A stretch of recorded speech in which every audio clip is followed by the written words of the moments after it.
Phone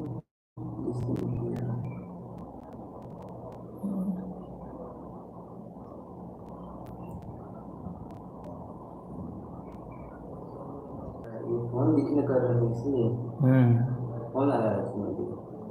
कैसे करें? हाँ काट दो। आवाज आ रही? ये फोन कर रहे थे बीच में से, इसलिए वाईफाई का बोल रहा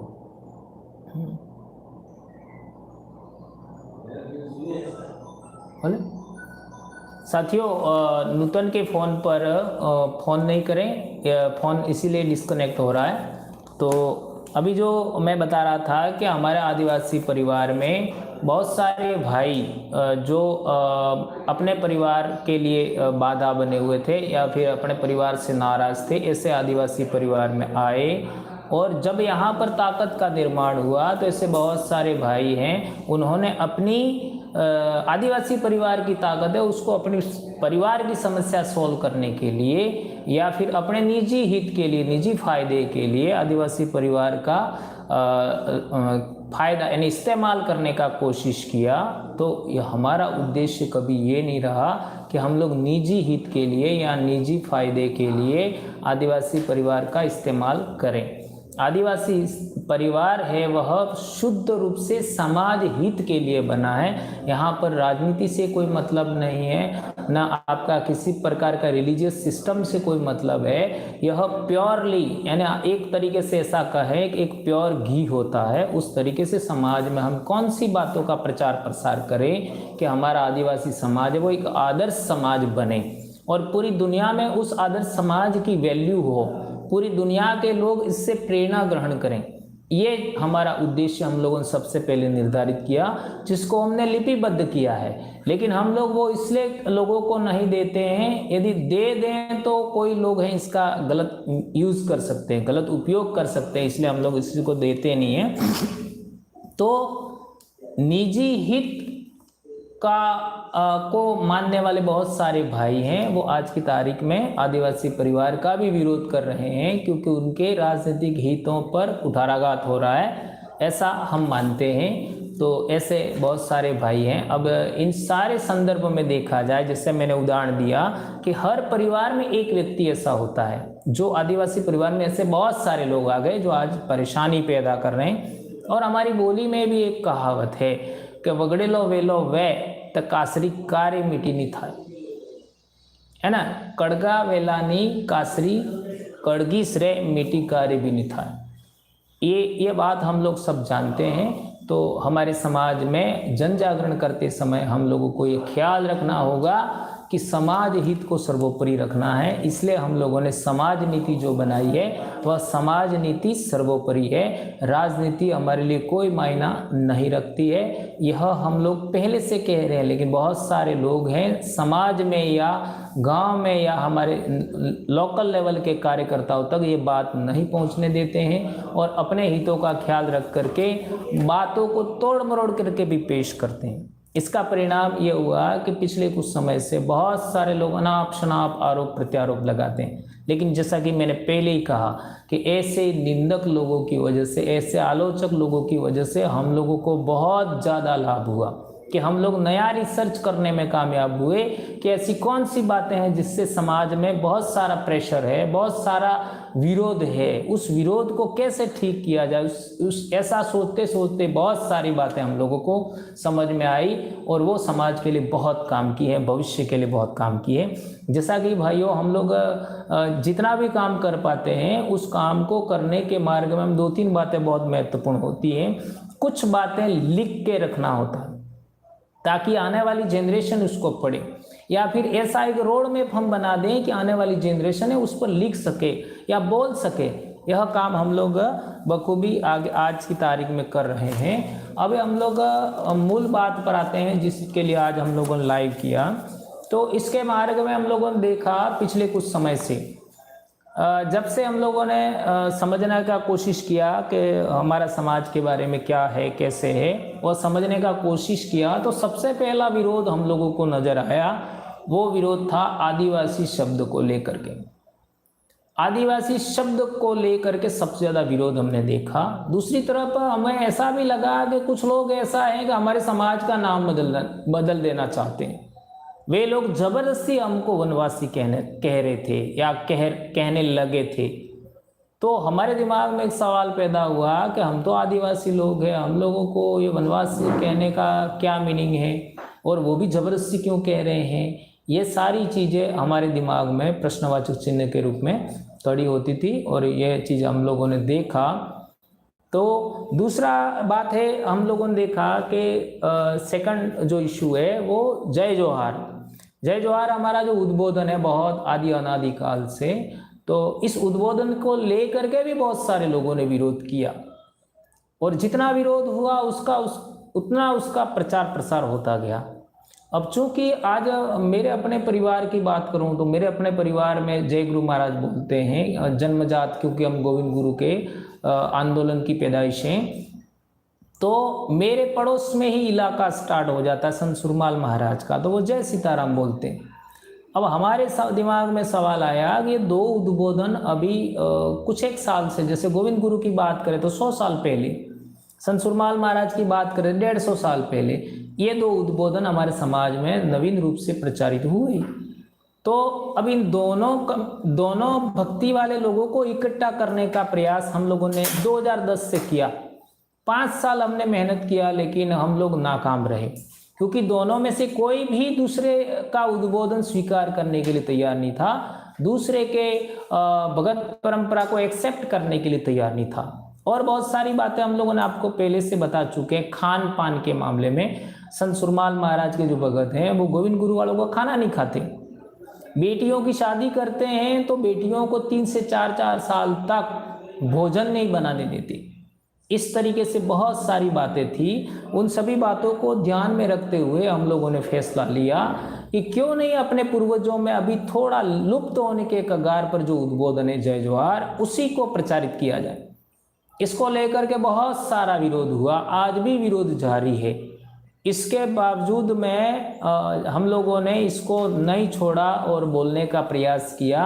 देखते ही देखते आज पूरे देश में जय जोहार का जो उद्बोधन है वो प्रचारित हो रहा है और यह आदिवासी एकता का पर्याय बन गया।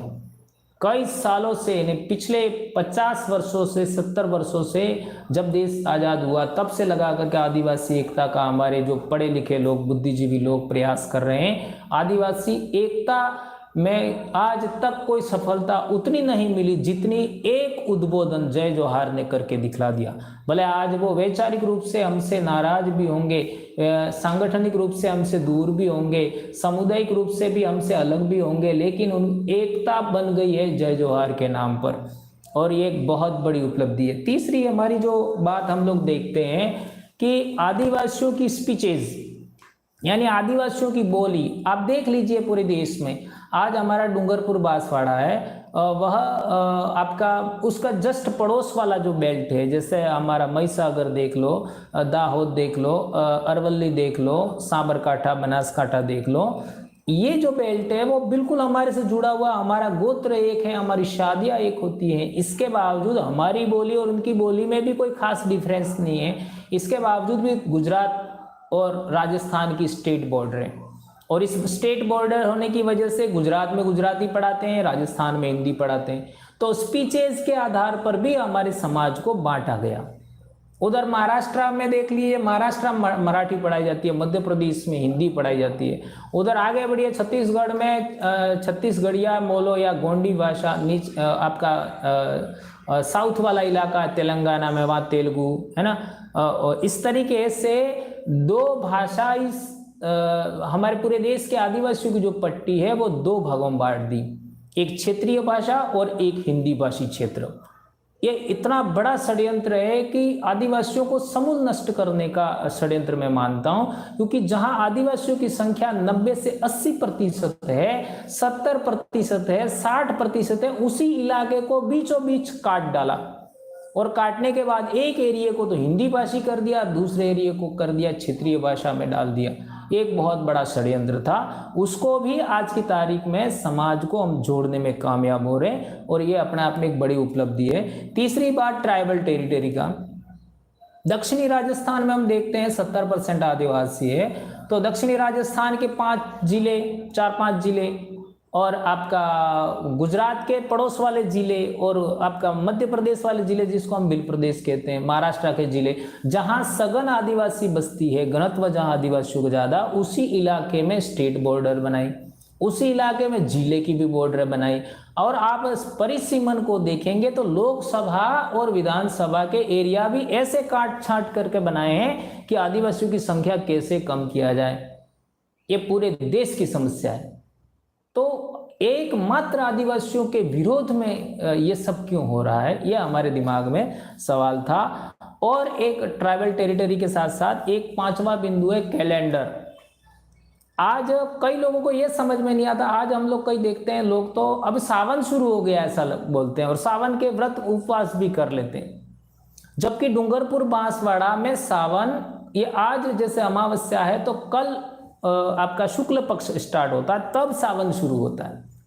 जबकि आपका नॉर्थ इंडिया का जो सावन है उसके 15 दिन पूरे हो गए, यानी जो आपका कृष्ण पक्ष था तब से सावन शुरू माना जाता है। और हमारे जो साउथ इंडिया वाले लोगों का है वो आपका शुक्ल पक्ष से।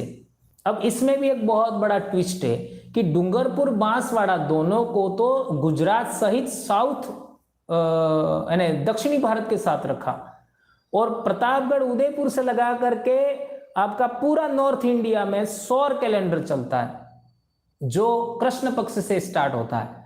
और डूंगरपुर बांसवाड़ा 2 ही जिले मात्र, और पूरा साउथ इंडिया जिसमें गुजरात आ गया, महाराष्ट्र आ गया, ये सारा पूरा इलाका आ गया, वो चंद्र मास के आधार पे चलता है, वो शुक्ल पक्ष से स्टार्ट होता है।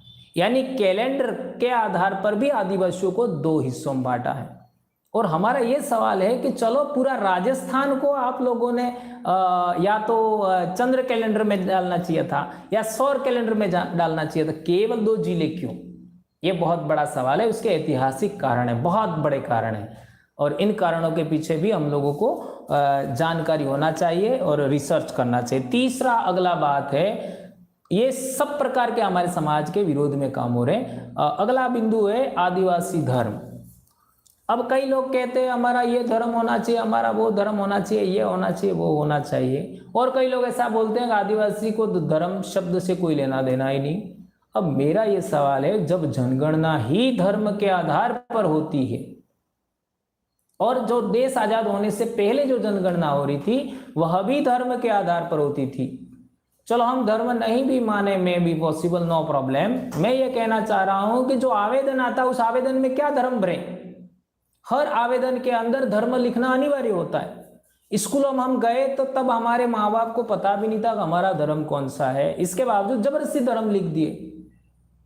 और पूरी दुनिया में ये जो धार्मिक विद्वेष है या धार्मिक आधार पर समाज को काल्पनिक बातों के पीछे, पाखंडवाद के पीछे, अंधविश्वास के पीछे, यानी जो प्रकृति है उसके विरोध में जो हमारे समाज को डाला जाता है, सारी दुनिया को डाला जा रहा है, तो उससे हम कैसे बचें? उसका भी तो कोई आधार होना चाहिए। उसके लिए आज देख लीजिए आप, आदिवासी धर्म के नाम से जो जन जागरण चल रहा है, अब वो आदिवासी धर्म का नाम होगा कि सरना होगा कि गोंडी होगा, जो होगा देखा जाएगा, लेकिन एक हमारी आइडेंटिटी तो होनी चाहिए।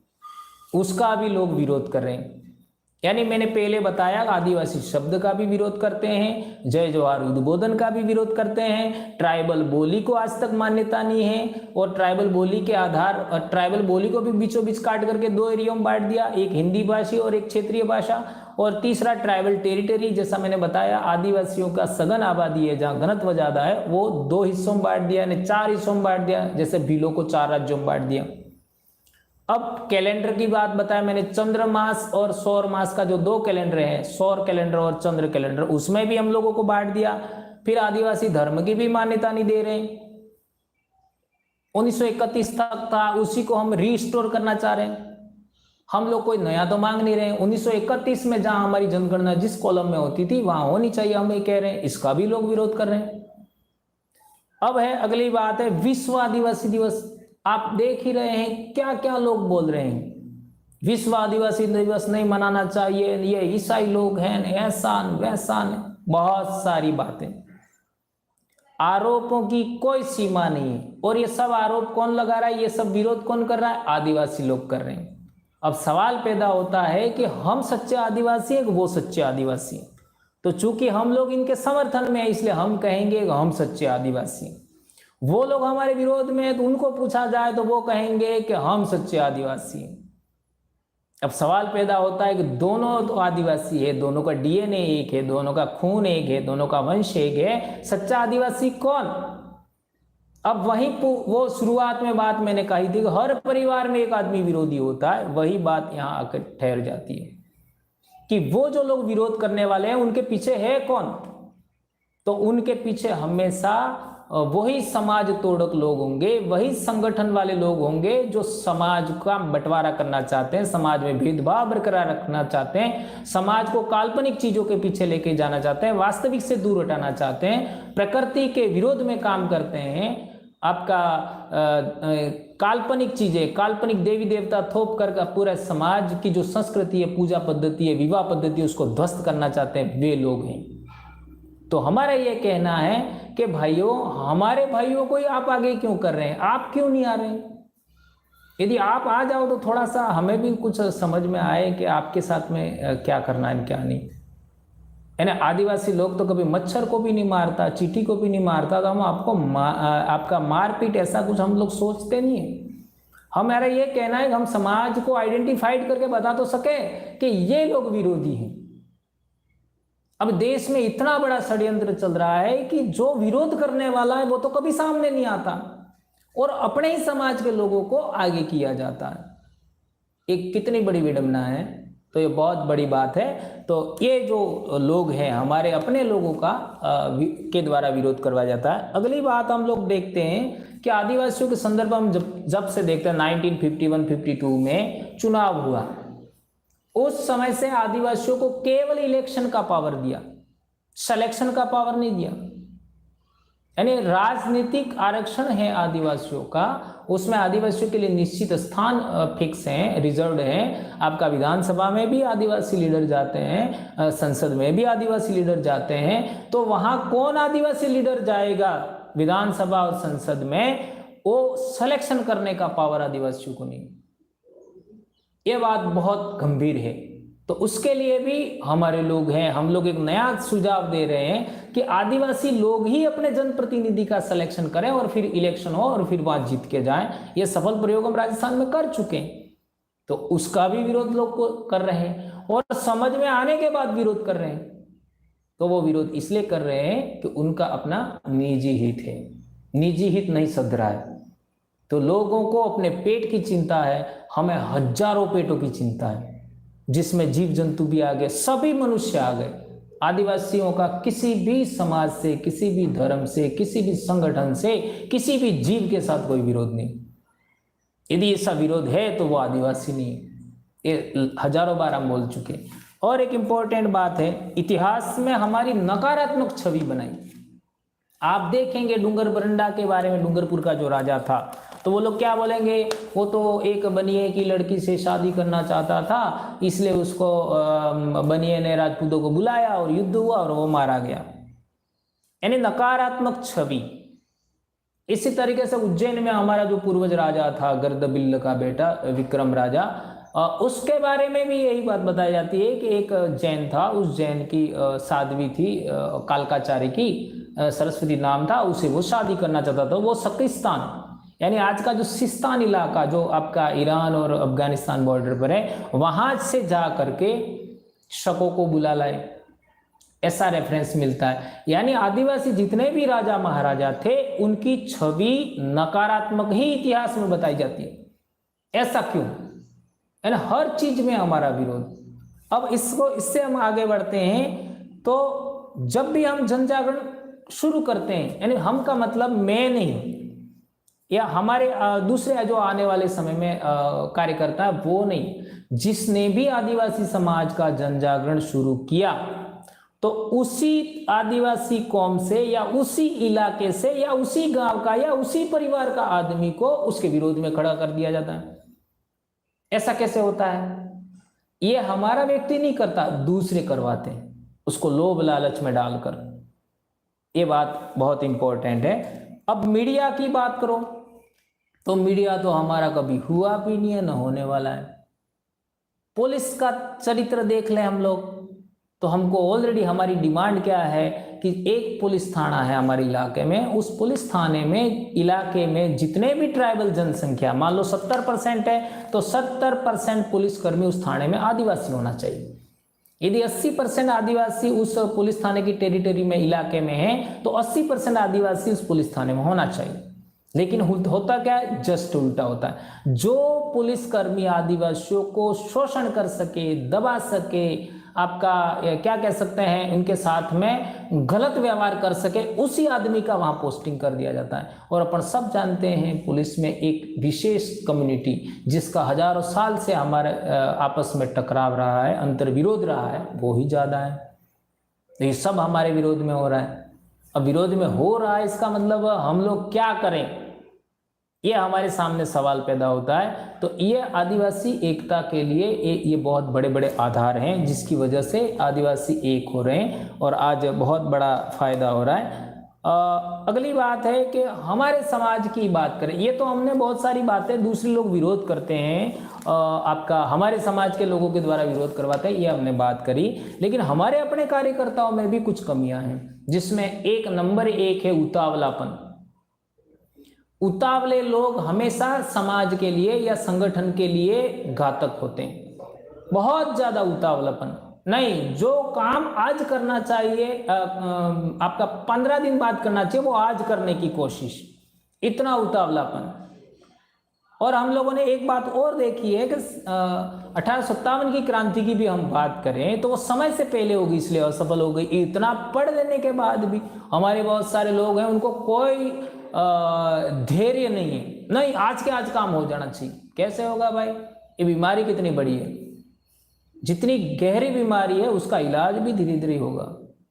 और कोई हम लोग समाज का जागरण करके समाज की एकता के लिए आदर्श कम्युनिटी निर्माण करना हमारा लक्ष्य है, कोई एक दो दिन में तो होगा नहीं। और अनुशासनहीनता, अभी विश्व आदिवासी दिवस के लिए कई सारे लोग बोल रहे हैं कि हम लोगों को छोटा मोटा कार्यक्रम करना चाहिए, ये करना चाहिए, वो हमने बिल्कुल पिछले साल से मना कर दिया। कोविड प्रोटोकॉल को लेकर के बहुत सारा प्रॉब्लम है, जान बचाना पहले जरूरी है। तो कोविड की जो गाइडलाइन है हम उसको फॉलो करेंगे और फॉलो कर रहे हैं। ग्राम स्तर पर मनाइए, और ग्राम स्तर पर मनाएंगे अनुशासनहीनता का कोई तकलीफ नहीं आएगा। हमारे समाज की एक बहुत बड़ी ग्रेट प्रॉब्लम क्या है कि कुछ युवा होते हैं, वे लोग अपने बड़े लोगों को लक्ष्य बना करके गलत काम कर बैठते हैं। क्या सोचते हैं, ये बड़े लोग हैं वो संभाल लेंगे, अपने तो चलेगा, ऐसा करके पी करके भी आ जाते हैं, उल्टा सीधा कुछ कर बैठते हैं, कहीं छोटा मोटा अलग गतिविधियों में शामिल हो जाते हैं, तो उससे समस्या पैदा हो जाती है। और जो मैंने बताया जिन लोगों के बारे में, वो तो उसी बिंदु को ढूंढने में लगे रहेंगे कि क्या गलत हो रहा है, उसी को हाईलाइट करेंगे। जिसमें मीडिया है, आपका प्रशासन के लोग हैं, शासन के लोग हैं, आपका ये लोग हैं, वो अंगुली करने का ही काम करेंगे, जो गलत होगा उसी को हाईलाइट करेंगे। और हमारे लोग ऐसे अनुशासनहीनता बरतते हैं। और एक इंपॉर्टेंट बात है कि मेरा ही हित हो, ऐसे लोग भी बहुत सारे होते हैं। तो ये आपका मैंने 11-12 बिंदु मैंने बताए, इन 11-12 बिंदु का लगातार हमारा विरोध हो रहा है। इसके बावजूद भी हम लोग दिन दूनी रात चौगुनी गति से आगे बढ़ रहे हैं। हमारी आइडियोलॉजी का, हमारे सिद्धांतों का, हम जो बोल रहे हैं, हम जो लिख रहे हैं, उसका कोई तोड़ नहीं है किसी के पास। जितना ज्यादा विरोध हो रहा है उतना ज्यादा प्रचार हो रहा है, उतना ज्यादा फैलाव हो रहा है। आज 2-3 सालों में विश्व आदिवासी के दिवस के बैनर फलों में पहुंच गए। पहले ब्लॉक लेवल पर लगते थे, डिस्ट्रिक्ट लेवल पर लगते थे, फिर पंचायतों में लगने लगे, आज फलों में पहुंच गए। यह बहुत बड़ी उपलब्धि है, ये हम लोगों को ध्यान रखना होगा। एक इंपॉर्टेंट बात, जब हम पैदा हुए थे तब हम लोगों ने, पहले मैंने बताया कि कुछ दिक्कतें थी, लेकिन आज हम लोग देखते हैं तो 2-3 प्रकार के भेद हमको दिखाई देते हैं। आज हम लोग ग्रामीण क्षेत्र में रहने वाले आदिवासी और शहरी क्षेत्र में रहने वाले आदिवासी उसका भेद हम देखते हैं। एक शहरी क्षेत्र में रहने वाला आदिवासी, एक ग्रामीण क्षेत्र में रहने वाला आदिवासी। दूसरा हम भेद देखते हैं पढ़े लिखे और अनपढ़ में भेद, पढ़ा लिखा आदिवासी और अनपढ़ आदिवासी। और कुछ तीसरा नंबर का उदाहरण है आपका भेद है वो रोजगार प्राप्त और बेरोजगार आदिवासियों में भेद है, रोजगार प्राप्त आदिवासी और बेरोजगार आदिवासी। और एक भेद है अमीर, जैसे पॉलिटिक्स में लोग चले गए, कुछ सरपंच बन गए, एमएलए एमपी बन गए, आपका बड़ी सर्विसेज 2-3 पीढ़ी तक सर्विस हो गई, किसी 2-3 पीढ़ी तक तो होती नहीं है लेकिन कहीं कहीं पर 3 पीढ़ी भी हो गई, तो उनमें कुछ फाइनेंशियल यानी वित्तीय शक्ति ज़्यादा होगी। और कुछ लोग होते हैं हैंड टू माउथ होते हैं यानी गरीब होते हैं, उनमें भी भेद होता है। तो मेरे जन्म के आसपास हम देखते हैं ये चारों भेद नहीं थे। मेरा जन्म 1974 में हुआ, तो मेरे जन्म के आसपास ये चारों भेद समाज में नहीं थे। लेकिन उस समय में एक बड़ा भेद था। वो क्या भेद था? शाकाहारी और मांसाहारी आदिवासियों का भेद। कुछ आदिवासी शाकाहारी थे, कुछ आदिवासी मांसाहारी थे। और शाकाहारियों में भी मैं पहले उदाहरण दे चुका हूं, 2 प्रकार के भेद थे। एक गोविंद गुरु की भक्ति वाले भगत थे, शाकाहारी लोग थे, और एक शाकाहारी लोग थे वो संत सुरमाल महाराज की भक्ति वाले। तो ये 2 प्रकार के भेद थे। अब संत गोविंद गुरु महाराज की भगत परंपरा की बात हम लोग करते हैं तो उनकी प्रेरणा संत सुरमाल महाराज की भक्ति थी। संत गोविंद गुरु महाराज की भगत परंपरा की प्रेरणा संत सुरमाल महाराज की भगत परंपरा थी। अब संत सुरमाल महाराज की भगत परंपरा की प्रेरणा क्या थी, ऐसा हम रिसर्च करते हैं तो संत सुरमाल महाराज की भगत परंपरा की प्रेरणा संत मावजी महाराज थे, जो हमारे इलाके में ही पैदा हुए, है ना।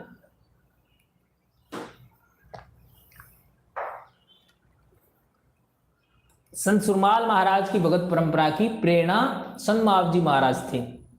अब संत मावजी महाराज की भगत परंपरा की प्रेरणा कौन था, यानी ये हम लोग रिसर्च करते हैं तो हम आगे पाते हैं संत बाबा रामदेव पीर महाराज की भगत परंपरा। यानी बाबा रामदेव पीर महाराज की जो भगत परंपरा थी वो संत मावजी महाराज में भी देख सकते हैं। उसका एक उदाहरण दे देना चाहूंगा कि संत बाबा रामदेव पीर की जो ध्वजा है वो सप्तरंगी है, और हमारे बेणेश्वर पर जो ध्वजा हम लोग फहराते हैं वो भी सप्तरंगी है, 7 रंग की। पालसुराता के लोग फहराते आप देख सकते हैं। अब इसके बाद में हम लोग देखें संत मावजी संत सुरमाल महाराज में ऐसा कौन सी चीज है, तो हम सब जानते हैं कि ये उद्बोधन भी बोलते हैं, वो भी रामापीर से जुड़ा हुआ है, और भक्ति भी रामापीर से जुड़ी हुई है। आगे जाकर के इसको रिसर्च करके देख सकते हैं, आप अंदाजा लगा सकते हैं, आप बाद में आपको समझ में आ सकता है। और इसके बाद में चौथे नंबर पे संत गोविंद गुरु महाराज की भक्ति, उसके बारे में कहा जाता है कि पीराई यानी पीर से संबंधित भक्ति है, बेलाद यानी पति पत्नी दोनों की भक्ति है, दोनों को बराबर मानने की भक्ति है, दोनों को साथ में रह करके पूजा पद्धति करने की भक्ति है, और दोनों को समान आपका उद्रास बानो पैराबानी भक्ति, यानी कहने का मतलब दोनों के बराबर भाव हो, जोड़ा का मतलब है। और एक बहुत महत्वपूर्ण बात है, गोविंद गुरु महाराज ने जो भगत परंपरा बनाई उसके अंदर आपका जो ऊंच नीच का भेद बिल्कुल सिरे से खारिज करने का मामला है। ये बहुत सारी बातें हैं, तो हम लोगों को इसका ज्ञान होना चाहिए। एक चीज हम लोग और देखते हैं कि संत गोविंद गुरु महाराज की प्रेरणा संत सुरमाल महाराज, संत सुरमाल महाराज की प्रेरणा संत मावजी महाराज, संत मावजी महाराज की प्रेरणा बाबा रामदेव पीर। तो बाबा रामदेव पीर की प्रेरणा कौन, ये बात हम लोगों को ढूंढनी होगी, सोचना होगा। ये प्रश्न का जवाब मैं जानता हूं लेकिन इसका जवाब मैं नहीं दूंगा, या आप ढूंढिए, आपको ढूंढना होगा और इसको हम लोग आगे बताएंगे। अब मेरा ये सवाल है कि जब बाबा रामदेव पैदा हुए उस समय में दिल्ली सल्तनत पर फिरोज शाह तुगलक का राज था। फिरोज शाह तुगलक इधर राजगद्दी पर बैठा और इधर बाबा रामदेव पीर का जन्म हुआ। तो उस समय में हमारे देश में जितने भी लोगों ने राज किया था, एक तो मुस्लिम लोगों की जहां तक हम बात करें तो सिंध के एरिया में, थोड़े बहुत गुजरात के इलाके में अरब लोग आए थे पहले, और इसके बाद में गजनवी, मोहम्मद गजनवी आया था, तो वो भी आपका तुर्क था। इसके बाद मोहम्मद गोरी आया, वो भी तुर्क था। और फिर दिल्ली सल्तनत का राज स्थापित होता है, उसमें आप देखेंगे सबसे पहले जो गुलाम वंश होता है वो भी तुर्क है। इसके बाद खिलजी वंश है, वो भी तुर्क है। इसके बाद में ये तुगलक वंश है, वो भी तुर्क है। इसके बाद में आप देखते हैं सैयद वंश, वो भी तुर्क है। इसके बाद में अंत में आता है आपका लोदी वंश, वह अफगान है, वो तुर्क नहीं अफगान है। और इसके बाद में मुगल रेस के लोग हमारे भारत में आए, वो दो नस्लों से जुड़े हुए थे, मिश्रित नस्ल कह सकते हैं। एक तो वो तुर्क से भी संबंध था उनका, और दूसरा मंगोल से भी था। और मंगोल लोगों की हम जहां तक बात करें, मंगोल मुस्लिम नहीं थे, बाद में मुस्लिम बने। तुर्क भी पहले मुस्लिम नहीं थे, वे भी बाद में मुस्लिम बने। तो उनके बारे में हम लोग को इतना डिटेल में अभी जाने की जरूरत नहीं है। मेरा कहने का मतलब ये है कि तुर्क और अरब लोग भारत में आए थे। इसके बाद में बाबा रामदेव पीर का जन्म होता है और उनकी भगत परंपरा शुरू होती है। लेकिन यहाँ एक बात इंपॉर्टेंट मैं कह देना चाहता हूँ कि मुगल काल के अंदर जैसे सबसे पहले बाबर के बाद हुमायूं के बाद में आपका अकबर के जमाने में तुलसीदास जी पैदा हुए, जिन्होंने रामचरितमानस लिखा। अब सवाल ये पैदा होता है कि बाबा रामदेव पीर की भगत परंपरा, जो उसका मूल कंसेप्ट था, वो आज की तारीख में आदिवासियों में सबसे पहले संत मावजी महाराज के रूप में हमारे इलाके में प्रस्थापित हुआ, यानी जमा। इसके बाद में संत सुरमाल महाराज, फिर संत गोविंद गुरु महाराज। इन तीनों चारों संतों का जो आंदोलन था, उनकी जो विचारधारा थी, बिल्कुल डिफरेंट है। इस पर हमें कई बार यानी पुनः हम लोगों को रिसर्च करना चाहिए, और वो मूल विचार क्या थे उनका हमको जन जागरण करना चाहिए, ऐसा मैं मानता हूँ। यदि हम लोग इन जन जागरण को करने में कामयाब होंगे तो हमारे अंदर जो विकार है बहुत सारी, वो अपने आप स्वतः दूर हो जाएंगे। तो ये हम लोगों को ढूंढना चाहिए कि उनके कौन प्रेरक थे आगे। इसी तरीके से हम लोग बात करते हैं तो आज की तारीख में हमारे समाज में जितने भी लोग हैं, वो सभी लोग हैं कुछ एक बातों को लेकर के घर पे बैठे हुए। घर पे बैठे हुए का मतलब क्या है? अरे यार, ये कर तो रहे हैं लेकिन उसमें ये चीज गलत है। अब वो दिमाग में सोच करके कहाँ बैठा है? घर पे बैठा है। तो उस व्यक्ति को घर जा करके तो समझा नहीं सकते, उसको जबरदस्ती बिठा करके तो समझा नहीं सकते।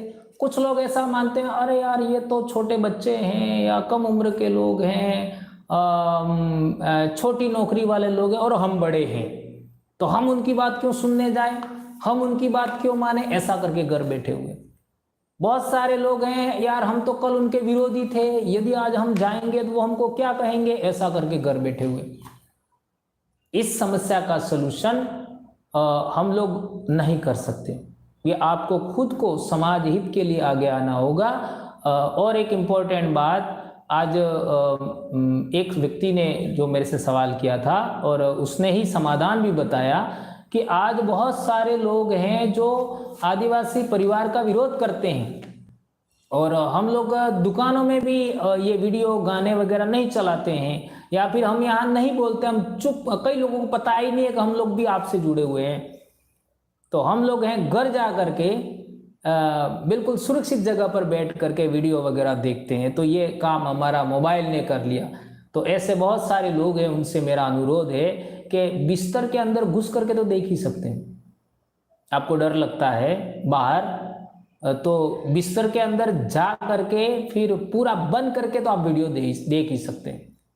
कुछ भी करिए, लेकिन समाज के अंदर जो पाखंडवाद, अंधविश्वास का जो जहर है, उस जहर को खत्म करना होगा। यह हमारी पूरी जनरेशन के लिए खतरा है, यह हम लोगों को समझना होगा। तो हमारी सबसे बड़ी लड़ाई है गैर बराबरी की, अंधविश्वास, पाखंडवाद की, और यह राष्ट्र के लिए भी खतरनाक है। अब दोस्तों हम लोग मूल बिंदु पर आते हैं कि आदिवासी कौन लोग। कई सारे लोग ऐसा भी सवाल करते हैं कि हम भी आदिवासी हैं। अरे अच्छी बात है भाई, आप भी आदिवासी हो, हमें कहाँ तकलीफ है। जितना आदिवासियों की संख्या बढ़ती है हमें कोई तकलीफ नहीं, हम भी आदिवासी हैं। अब कई सारे लोगों में ये भी भ्रम बना हुआ है कि आदिवासी वास्तव में है कौन। तो मेरा ये अभी आप ये सवाल पूछेंगे किसी भी आदिवासी एक्टिविस्ट से तो वो बता देगा कि जिनकी विशेष संस्कृति होगी, जिनकी विशेष बोली होगी, जिनका पहनावा, ये बहुत सारे उदाहरण वो दे देंगे। यानी आपका लोकुर कमेटी के उदाहरण है वो भी दे देंगे। लेकिन ये बात उतनी प्रभावशाली आज की तारीख में नहीं रही। आदिवासी किसको कहेंगे, उसके लिए हमारा सोच और आधुनिक होना चाहिए और यूनिक होना चाहिए और अच्छा होना चाहिए। तो अब सवाल पैदा होता है कि पूरी दुनिया में हम देखें, जहां ईसाई धर्म के लोग आज जिन देशों में हैं, वहां भी एक जमाने में प्रकृति पूजा होती थी। जिन देशों में आज मुस्लिम धर्म फैला हुआ है, वहां पर भी एक जमाने में प्रकृति पूजा हुआ करती थी। तो प्रकृति पूजा के आधार पर हम आदिवासी हैं ऐसा कहते हैं, तो दूसरे लोग भी तो आदिवासी हैं, दूसरे लोग भी तो प्रकृति पूजा करते थे। तो फिर आदिवासी किसको कहें? तो इसलिए ये कहा जा सकता है कि वे लोग जो प्रकृति पूजा, जो पूरी दुनिया में प्रकृति पूजा होती थी, उस प्रकृति पूजा को अवशेष स्वरूप बचा के रखे हुए हैं। पूरी दुनिया के आदिवासी समूहों में सामूहिकता का भाव था, उस सामूहिकता के भाव को बचा के रखे हुए हैं, उन लोगों को आदिवासी कहेंगे। ये बात हम लोगों को अच्छे तरीके से लोगों को समझानी होगी। और एक इंपॉर्टेंट बात, हम लोग देखते हैं कि आपका मौर्य साम्राज्य के बाद में बहुत सारे विदेशी कबीले थे वो भारत में आए, जिसमें आपका कबीला तो नहीं कहेंगे लेकिन वो भी एक कुलीन आपका वर्ग था, इंडो ग्रीक, जिनको यवन कहते हैं भारत में। इसका महाभारत में भी रेफरेंस मिलेगा, रामायण में भी रेफरेंस मिलेगा। वो मौर्य साम्राज्य के बाद आए, लेकिन महाभारत और रामायण में उल्लेख है। अब क्यों उल्लेख है वो सोचने वाला विषय है। हो सकता है रामायण महाभारत बाद में लिखी गई हो। तो यवन, इसके बाद में शक, कुषाण, हुण लोग तो आपका 6वीं शताब्दी में आए, लेकिन उन लोगों का भी उल्लेख रामायण महाभारत में है। इसलिए कई सारे लोग कहते हैं 6वीं शताब्दी के बाद में रामायण महाभारत लिखे गए।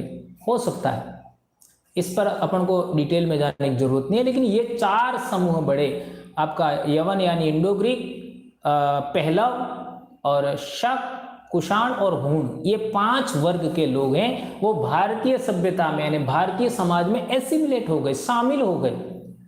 और वे सारे लोग कबीलाई लोग थे, यानी वो लोग आज की भाषा में कहें आदिवासी थे। लेकिन वो लोग आदिवासी थे, लेकिन वो भारत की मिट्टी की पैदाइश नहीं थे। और जो लोग भारत की मिट्टी की पैदाइश नहीं है, वो आदिवासी कैसे हो सकते हैं? आदिवासी वे लोग हैं जो भारत की मिट्टी में पैदा हुए। अभी एक नया रिसर्च कुछ लोगों ने, जो समाज को पाखंडवाद में दबाए रखना चाहते हैं और पूरे देश पर कब्जा बरकरार रखना चाहते हैं, उन लोगों ने कह दिया कुछ ये पूर्वोत्तर आपका पूर्वी भारत के जो आदिवासी हैं वे भी बाहर से आए। ऐसा उन लोगों ने BHU में आपका रिसर्च किया। ये भी हम लोगों ने पढ़ा, हम लोगों ने देखा, हम लोगों ने सुना। अब मेरा ये कहना, और कई गुजरात में एक किताब में यहाँ तक भी कहीं पढ़ाया था कि भील हुए वे भी आग्नेय लोग हैं और आग्नेय भी बाहर से आए। अब एक बहुत इंपॉर्टेंट बात, इसके लिए आप सभी भाइयों को बहनों को मैं बताना चाहता हूँ कि ये सब चीजें किस सिद्धांत की वजह से आती है हमारे सामने। वो सिद्धांत ये है कि पूरी दुनिया के इंसान हैं वो एक व्यक्ति से जन्मे हैं, एक व्यक्ति से पैदा हुए, या पूरी दुनिया के लोग हैं वो एक जोड़े से पैदा हुए, यानी एक महिला और एक पुरुष से ही सारी मानव जाति पैदा हुई है। उस सिद्धांत को फॉलो करने वाले लोग ऐसी बातें प्रचार करने में कामयाब हो जाते हैं। अब सवाल ये पैदा होता है, क्या सारी दुनिया के इंसान यानी सारी दुनिया के मनुष्य हैं, क्या वो एक ही जोड़े से पैदा हुए? तो ये बात 100% गलत है। ये बात 100% गलत है। लेकिन हमारे दिमाग में बचपन से इन धर्मवादियों ने, इन संगठनवादियों ने, इन इतिहास का गलत व्याख्या करने वाले लोगों ने ये बात दिमाग में डाली। क्यों दिमाग में डाली? सभी धर्म ग्रंथों में ये कथा है कि एक इंसान से आपका सारे इंसान पैदा हुए। तो अब हमारा सवाल पैदा होता है कि जब मनुष्य पैदा ही नहीं हुआ था इस धरती पर, जीव पैदा होना शुरू हुए थे, तब पूरी पृथ्वी एक भाग थी, एक खंड था, फिर 2 खंड हुए, और 2 खंड होने के बाद भी जो दूसरा खंड था, उस खंड में से अफ्रीकन खंड था, उसका एक हिस्सा कट करके ये पूरे भारतीय खंड यानी ऑस्ट्रेलिया से लगा करके भारत तक का टुकड़ा अलग हुआ, जिसमें मेडागास्कर भी अलग हुआ, और आज ये कई सारे देश बने हुए। और जो भारत है वो 2 टुकड़ों के मेल से बना है। तो आज हम लोग देखते हैं, आज पिछले दिनों ही अभी हरियाणा में फरीदाबाद के पास में 1 लाख साल पुराने शैल चित्र मिले। हमारे साबरमती बेसिन में भी देख लीजिए 1 लाख से ज्यादा साल के पुराने अवशेष मिले हैं। आपका प्रस्तर यानी पत्थरों के अवशेष मिले हैं आपका, जो इंसान इस्तेमाल करते थे। कई सारे आवास मिले हैं। अहमदाबाद यूनिवर्सिटी में आप देख सकते हैं उसका रिसर्च। आज से 70,000 साल पहले इसका आकलन किया गया, मकानों का उदाहरण बताया। भीमबेटका का उदाहरण देख लो, बागोर भीलवाड़ा का उदाहरण देखो आप। यहाँ पर राजस्थान के इलाके में, अरावली के इलाके में कई सारे शैल चित्र आपको मिलेंगे जो 1 लाख साल से भी पुराने हैं। अब हम देखते हैं तो पूरी दुनिया के अंदर अरावली पर्वतमाला सबसे पुरानी मानी जाती है। तो अरावली में ही सबसे पहले इंसान पैदा हुआ होगा भारत में, ऐसा माना जा सकता है। इसके बहुत सारे प्रमाण हैं। तो अब अरावली पर्वतमाला, विंध्याचल पर्वतमाला, सातपुड़ा पर्वतमाला जो गोंडवाना लैंड का हिस्सा था, उसमें भी इंसान पैदा हुआ होगा, और अफ्रीका के भाग में भी इंसान पहले पैदा हुआ होगा, ऐसा कहा जा सकता है। इसके अकाट्य प्रमाण है। अब सवाल पैदा होता है कि मैं भी पॉसिबल अफ्रीकन लोग थे, वो यूरोप की तरफ गए होंगे, ऐसा कहा जा सकता है। लेकिन जो अफ्रीका का हिस्सा अलग हुआ था, वहां पर भी मनुष्य पैदा हुआ होगा, या फिर है वास्तव में यह बात भी 100% सही है। अब अरावली में पैदा होने वाले सबसे पुराने लोगों के आज के वंशज कौन है? तो नेचुरल है बात, अंततः एक ही जगह जाएगी। इतिहास प्रमाणित है, पुरातात्विक प्रमाणित है, और बोली के आधार पर प्रमाणित है, संस्कृति के आधार पर प्रमाणित है, पूजा पद्धति के आधार पर प्रमाणित है, विवाह पद्धति के आधार पर प्रमाणित है कि वे भील लोग ही होंगे, भील लोग ही हैं। तो ये एक हमारा आदिवासी होने का एक बड़ा आधार है कि हम इसी मिट्टी की पैदाइश है, इसी मिट्टी में हम पैदा हुए, हम कहीं बाहर गए नहीं, बाहर से आए नहीं। ये बात प्रमाणित होती है। तो 2 बहुत बड़ी बात है, एक तो कल्चर आधार हो गया, और दूसरा आधार हो गया हम इसी मिट्टी की पैदाइश हैं। तो जो आदिवासी लोग हैं वो लोग हैं उसी मिट्टी के पैदाइश है, उसी मिट्टी का मूल बीज है, वे ही आदिवासी हैं, यह कहना चाहिए। अब हमारा पहला सवाल था आज का, क्या सवाल था कि आपका हम आदिवासी अलग कैसे हैं सबसे।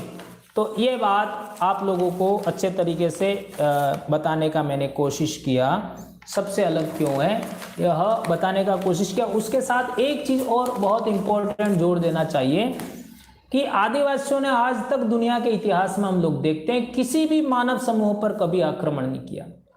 आपका देशों के नाम पर, आपका बॉर्डरों के नाम पर, एक जाति के नाम पर, आज रेप का रेफरेंस देखो, 9 साल के बच्चों के साथ रेप हो जाता है।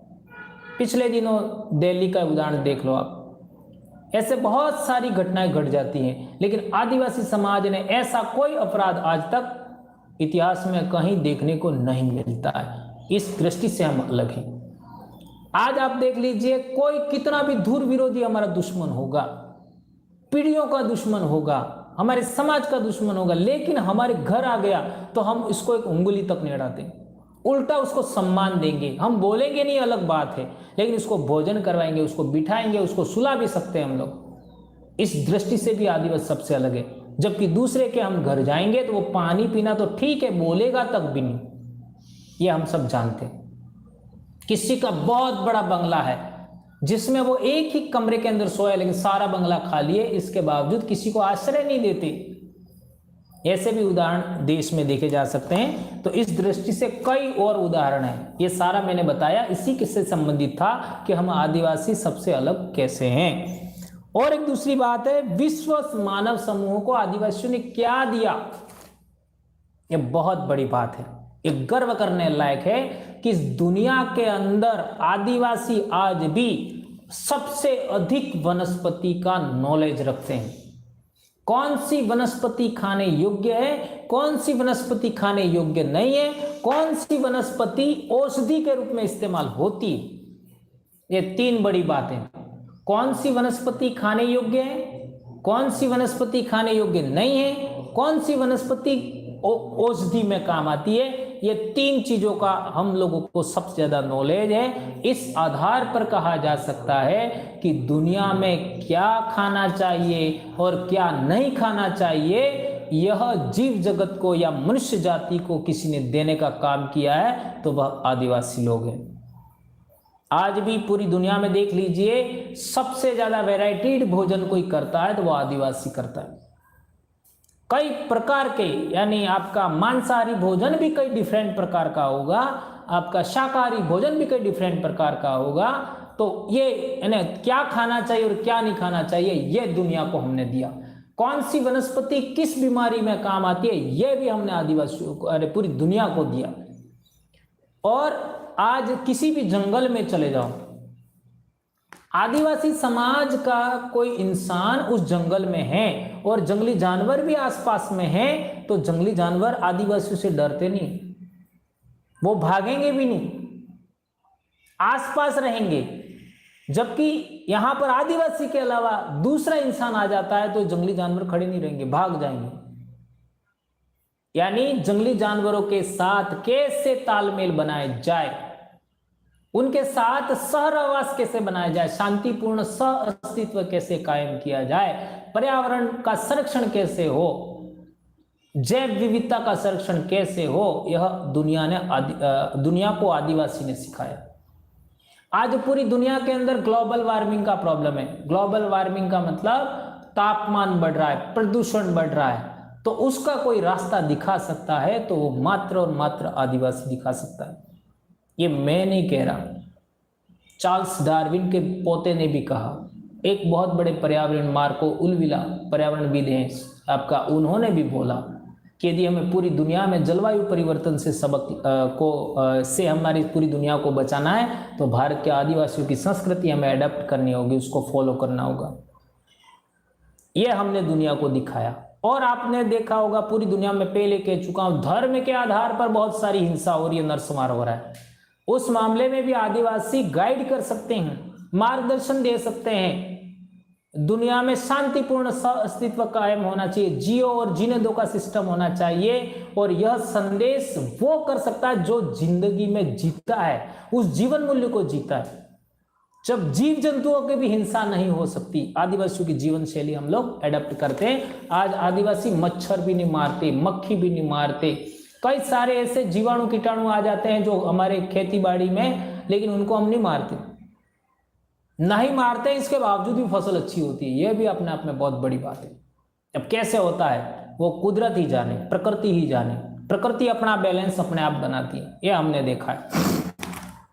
और एक बात थी कि प्रकृति को कैसे बचाएं, तो यह सवाल का जवाब मैं दे चुका हूं कि प्रकृति को बचाना है तो आदिवासियों को पूरी दुनिया में एकता कायम करना होगा।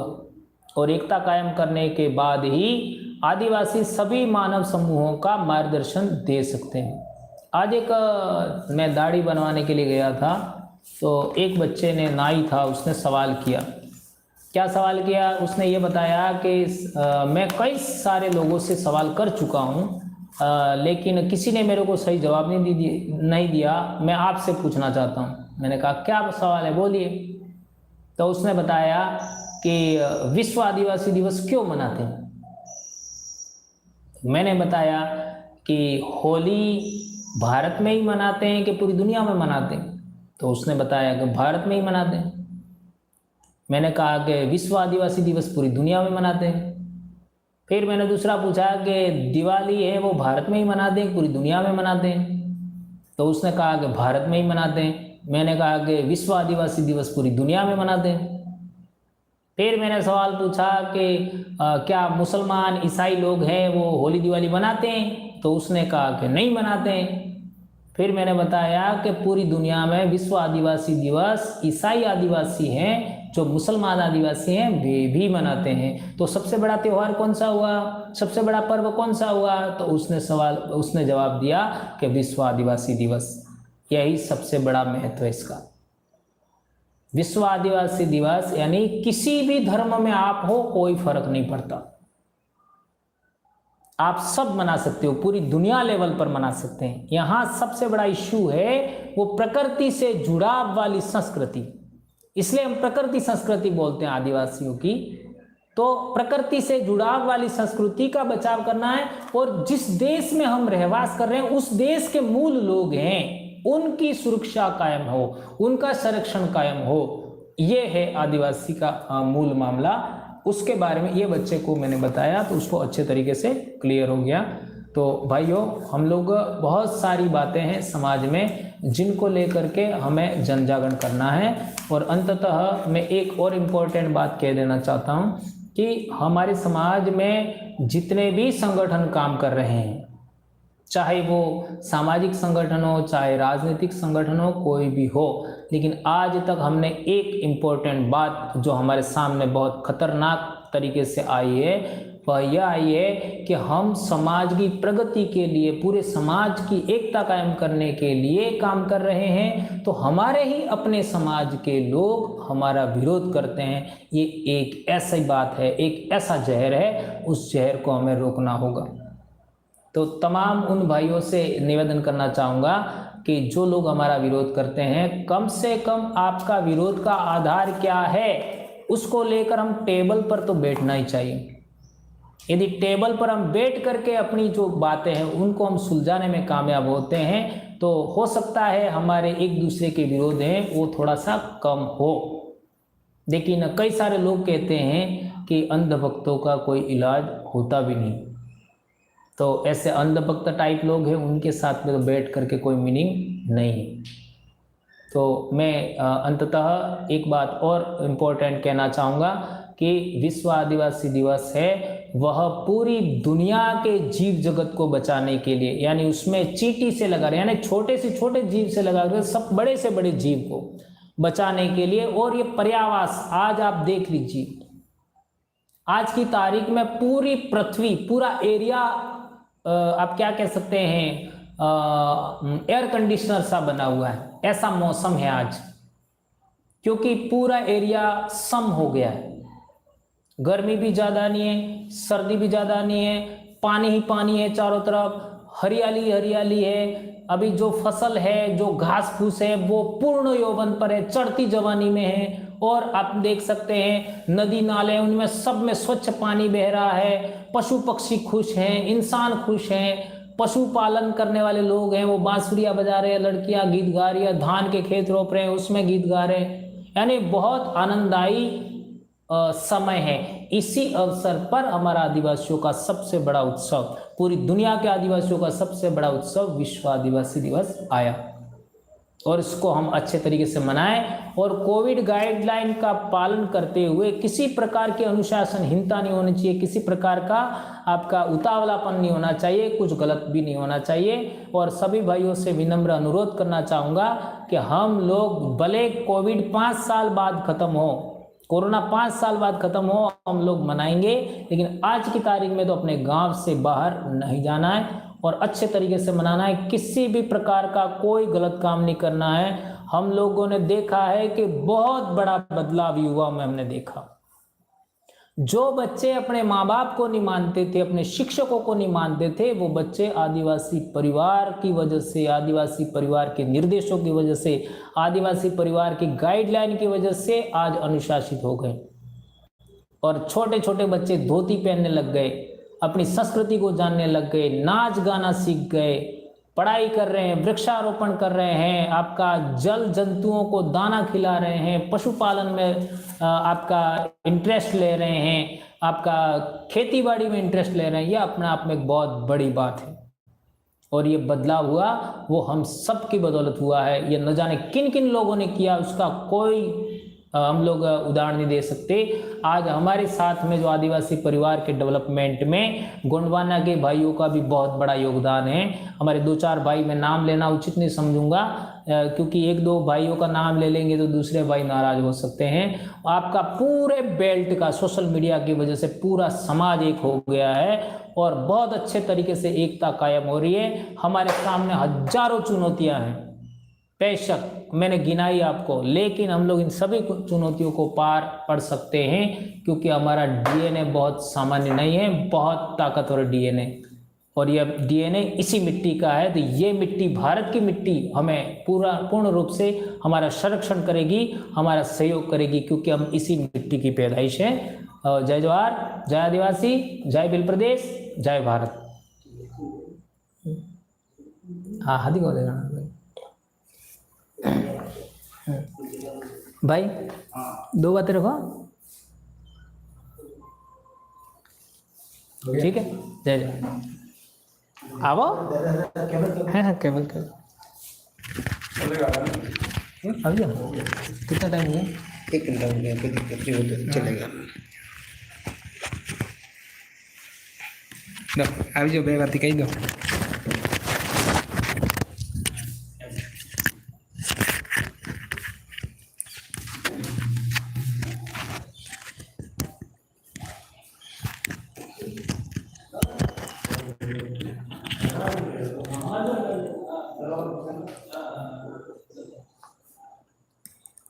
अंदर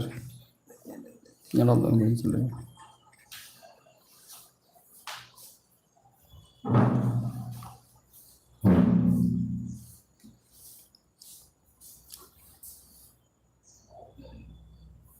जय जवाहर भाइयों,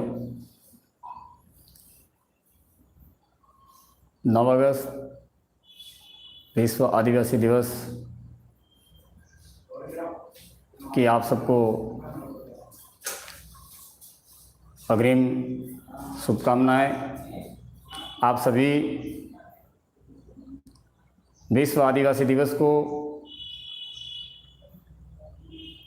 बड़े धूमधाम से, हर्षोल्लास से मनाएं और इस दिवस को हम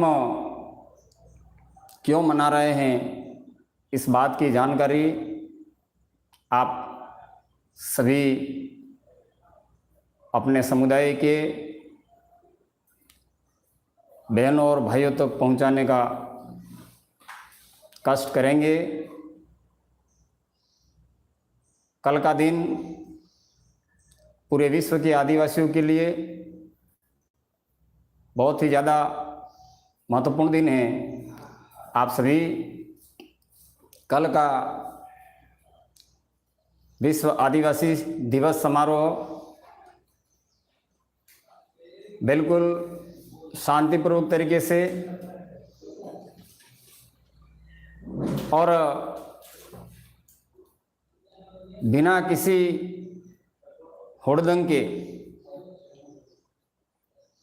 हमारी जो आदिवासियों की पहचान है, हमारी जो परंपरा है, उसको बनाए रखते हुए हमारी संस्कृति के अनुरूप, हमारी बोलियों के अनुरूप इस दिवस को मनाएंगे। ऐसी आशा अपेक्षा करते हुए आपसे एक अनुरोध करता हूं कि कल के दिन आप सभी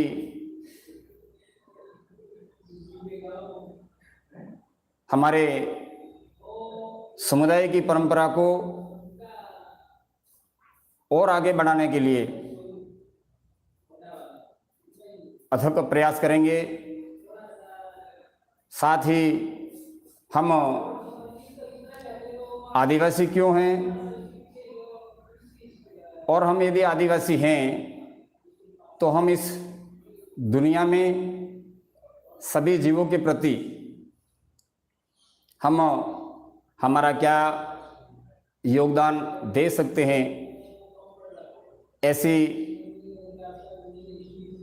हमारी जो परंपरा है उन परंपराओं को आगे बढ़ाने में आपकी भागीदारी रहेगी। और अंत में कार्यक्रम को लेकर आप सभी आज के दिन बहुत ही ज़्यादा व्यस्त हैं, बड़ी सावधानी से आप इस कार्यक्रम को सफल करें, ऐसी आशा और अपेक्षा के साथ आप सबको जय जोहार, जय आदिवासी, जय बिल प्रदेश, जय भारत।